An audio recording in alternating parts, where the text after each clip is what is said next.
Cockroach জনতা পার্টির আন্দোলনের ফলে ভারতবর্ষ আন্দোলিত হয়েছিল এবং ধর্মেন্দ্র প্রধান ভারতবর্ষের শিক্ষামন্ত্রী তাঁকে শেষ পর্যন্ত পদত্যাগ করতে হয়েছে।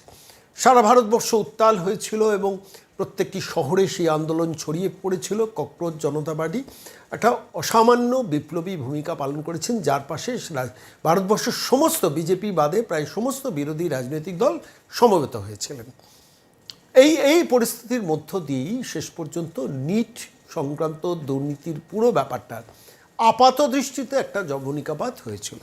এটা আমরা সবাই জানি ইতিহাসটা, কিন্তু আজকে আমি এই প্রতিবেদন পেশ করছি তার কারণ কলকাতা হাইকোর্টে নিট পরীক্ষার্থীরা একটি নয় একাধিক এমন মামলা করেছেন যেখানে যে রেজাল্টটা তারা পেশ করে সরাসরি নিট কর্তৃপক্ষের ওপর সরাসরি তারা জালিয়াতি করেছেন তাদের রেজাল্টে, এমন অভিযোগ নিয়ে মামলা করেছিলেন। পরবর্তীকালে দেখা গেছে যে সেই মার্কসটা সমস্তটাই জালিয়াতি করা, অর্থাৎ সেখানে আলটিমেটলি যে মার্কশিট জমা দেওয়া হয়েছে অর্থাৎ যে মার্কস পেয়েছেন পরীক্ষার্থীরা আদতে সেটা সত্যি নয়, 370 নম্বর হেরফের করা হয়েছে এমন অভিযোগেও একজন নিট পরীক্ষার্থী মামলা করেছেন কলকাতা হাইকোর্টে জাস্টিস অমৃতা সিনহার বেঞ্চে। 3টি আলাদা ফলাফল জমা দিয়েছেন, দিয়ে মামলা করেছেন একজন।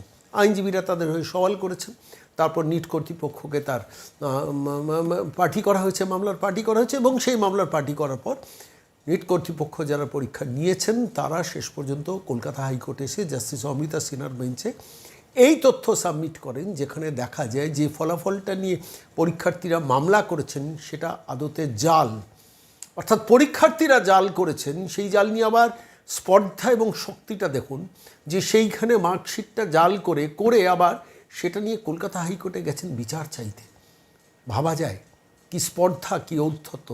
ককরোচ জনতা পার্টি যারা সিজেপি নেতৃত্বে আছেন দিল্লিতে, তারা কি কলকাতা হাইকোর্টে এই ফেক মামলা নিয়ে কিছু বলবেন? জাস্টিস অমৃতা সিনহা অবশ্য বলেছেন পরিষ্কার চাইলে নিট কর্তৃপক্ষ এদের বিরুদ্ধে শাস্তিমূলক ব্যবস্থা নিতে পারেন এবং নিট কর্তৃপক্ষ ইতিমধ্যে জানিয়েছেন এরা 3 বছর কোনো পরীক্ষার আগামী দিনে দিতে পারবেন না এবং আরও কিছু শাস্তিমূলক ব্যবস্থা হয়তো অচিরেই আসবে। কিন্তু প্রশ্নটা হলো কলকাতা হাইকোর্টে মামলা করার স্পর্ধা, শক্তি, ঔদ্ধত্যটা কী করে আসে?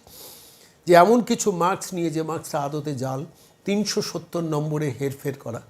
আমার প্রশ্নটা এখানেই, আমার প্রশ্নটা হচ্ছে যারা এই বিপ্লবী আন্দোলনটা করেছিলেন তাঁরা এবার কি এই যারা পরীক্ষার্থী এই জাল মামলাটা করেছেন, ফেক মামলাটা করেছেন, কলকাতা হাইকোর্টে গিয়ে মামলা করার স্পর্ধা এবং শক্তিটা দেখিয়েছেন, তাঁদের বিরুদ্ধে কি লিখিতভাবে কলকাতা পুলিশে বা কোনো একটা জায়গায় নির্দিষ্ট অথরিটির কাছে অভিযোগ জানাবেন ককরোচ জনতা পার্টি?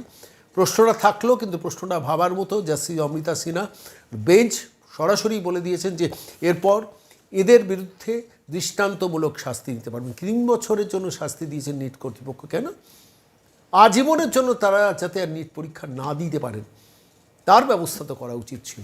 দেখা যাক শেষ পর্যন্ত কলকাতা হাইকোর্টের এই রায়ের ফলে কর্তৃপক্ষ কোন সিদ্ধান্ত নেন, কিন্তু আমরা তাকিয়ে থাকবো ককরোচ জনতা পার্টি এবং তার শরিক যেসব রাজনৈতিক দল সারা ভারতবর্ষে এই আন্দোলনে সামিল হয়েছেন, ইনক্লুডিং রাহুল গান্ধী, ইনক্লুডিং মমতা বন্দ্যোপাধ্যায়, তারা এই ফেক মামলা নিয়ে শেষ পর্যন্ত মুখ খোলেন কিনা।